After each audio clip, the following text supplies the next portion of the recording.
Senator, we want to get your response to Senator Tommy Tuberville, who continues to block the promotions of 301 military leaders. He said in an interview last night on Fox News that his stance is gaining support within the Republican Party. Take a listen. Oh, yeah.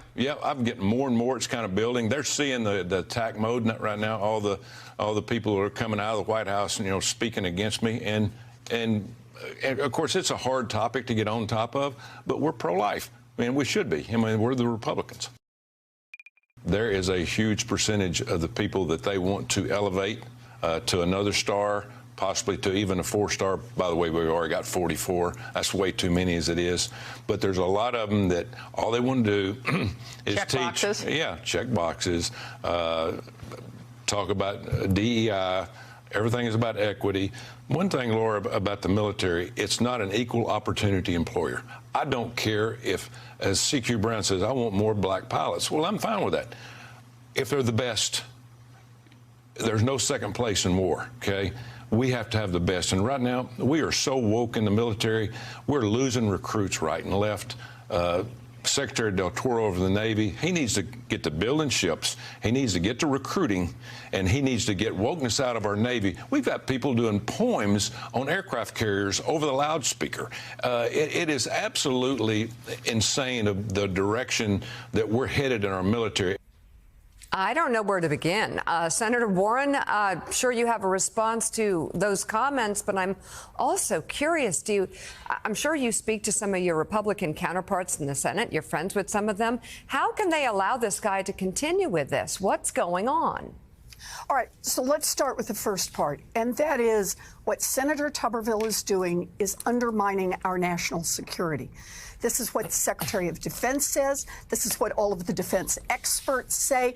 And this is, in fact, I'm sure you've heard the story about the Chinese diplomat who recently was laughing and making fun at his American counterpart because we can't even get our military promotions in line. I was recently over in NATO. I'm the head of the Personnel Subcommittee of the Senate Armed Services Committee. I was talking with our folks who are on the front lines in the negotiations to help support Ukraine and working with our NATO allies.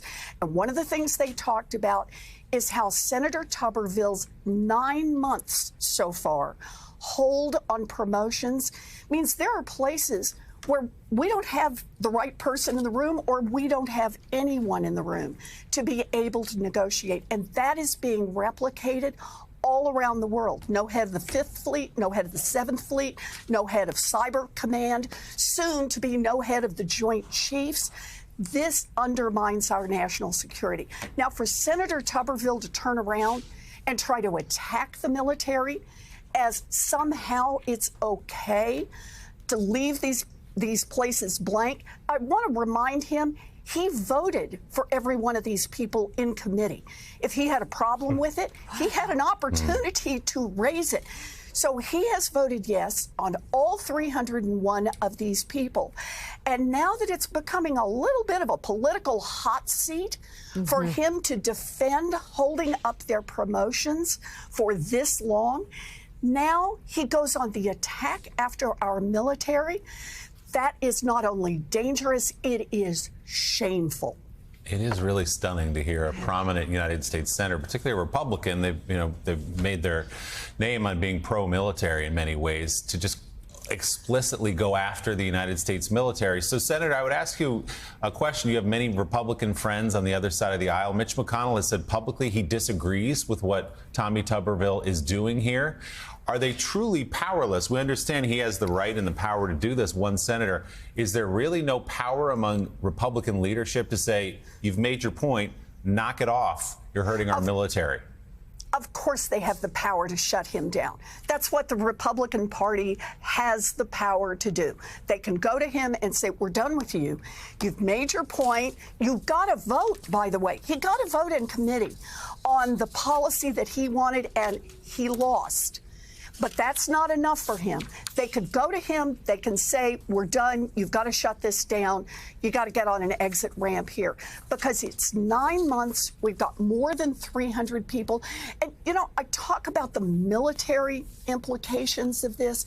I want to do the other half, what it means for families. I've talked to so many people now who say, I'm career military. I've signed up for whatever my country asks me to do. But I was told I was going to be halfway around the world. We made arrangements. My spouse found a job there. We took a home there. We started setting up. We told the people here that we were leaving. And now we're trying to maintain 2 houses. We don't know where to put our kids in school. That this is tearing people's lives apart. I had one of the generals say to me, and understand, he said, I don't believe in complaining. I signed up for the military. But he said, I worry about our mid-level, our best and our brightest, who've been in 10 years, 12 years. You watch a senator try to turn the military into a political football, and they look at that and say, you know, maybe this is not the best place for my career. Maybe I just get out now, take this experience, take this training, and go to the private sector. That will be the long-term cost of Senator Tuberville's extreme efforts to try to advance an unpopular agenda that he got a vote on, that he lost on, but that he is determined to take it out on America's military. That's just crazy. awful.